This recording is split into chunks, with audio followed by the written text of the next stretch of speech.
Voilà, j'ai donc été voir chez Jayco à Mulhouse avec ma voiture Silu BYD. Et bon, voilà, hein. Monsieur très gentil, on est en train de voir pour éventuellement, pour ma femme, là on prendrait une 100% électrique parce que on ferait pas de grands trajets contrairement à ma BYD Silu. Donc voilà, bon bah ça ressemble, je trouve les équipements pour moi c'est kiff kiff. La sensation, c'est surtout le design hein, qui est différent. Bon, après je vais voir avec ma femme. Bon après c'est des histoires de goût quoi, c'est plus carré ou quoi, ça ressemble un peu au Range Rover ou quoi. Donc voilà, pour moi c'est surtout le design, la différence. Au niveau des concessions, bon il y a pas mal de concessions a priori. Au niveau des options, tout ça, au niveau des prix, bon, pour moi, c'est du kiff-kiff à modèle équivalent. Seul petit bémol que j'ai soulevé, c'est que pour les 100% électriques, par contre, c'est au lieu d'être chez BYD, tous les 30 000 km ou 2 ans, et ben là, c'est tous les 15 000 km ou tous les ans. Comme à Silu électrique, enfin hybride rechargeable. Donc là, je comprends pour ma cellule hybride ou alors pour les hybrides rechargeables parce que bon, bien sûr, il y a le moteur thermique hein, en révision. Mais là, par contre, c'est pour moi le seul petit bémol, hein.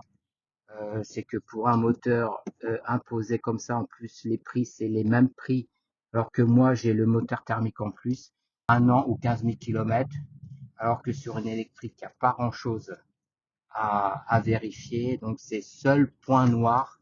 Au niveau de la garantie, c'est pour moi c'est à peu près pareil, hein, c'est 150 000 km, je crois 7 ans, donc ça peut être un peu juste pour des gros rouleurs.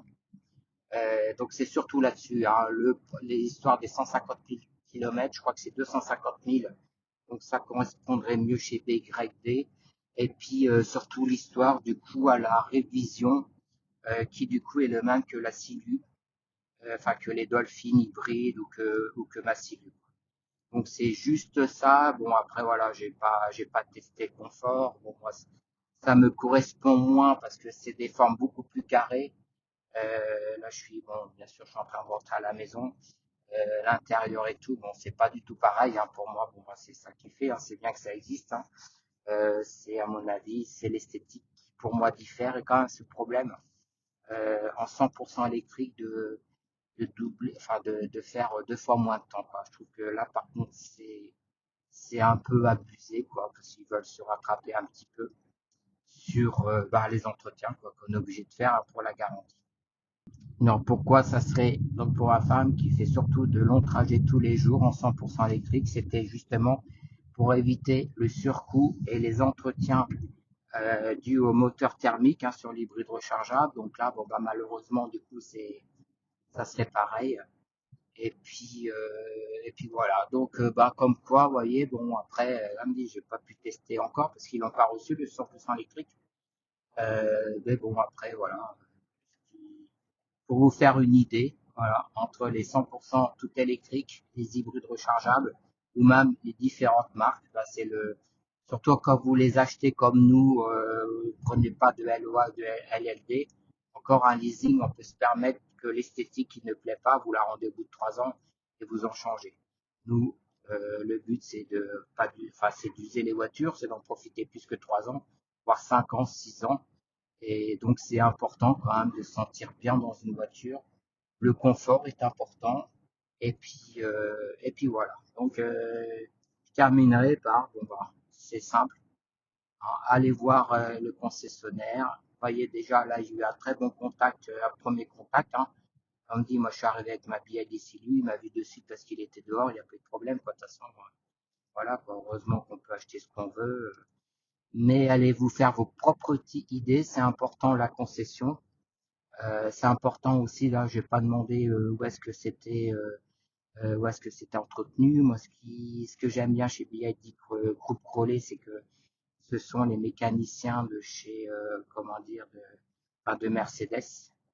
Donc voilà, il y a un bon suivi. Mais bon, voilà, donc faites votre propre idée et puis essayez surtout, hein, que ça soit l'un ou l'autre. Et puis il n'y a que vous qui sachez ce qui vous plaît. Dernier point, qui va plus pour le moment en faveur de BYD, ce sont par rapport à leur batterie. Mais bon, ça n'empêche pas que ça peut être intéressant de voir la concurrence Jayco.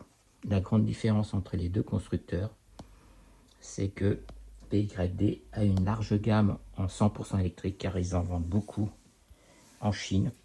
Et chez Jayco, c'est beaucoup plus récent et il y a pratiquement que des Jayco en hybride rechargeable pour le marché européen.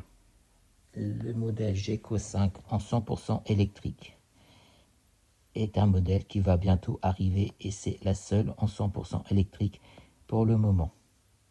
Donc c'est pour ça, à mon avis, qu'on voit tant de Jayco par rapport au prix qui est un poil plus agressif que la BYD. Et il mise sur l'hybride rechargeable beaucoup plus populaire pour le moment en Europe et surtout en France.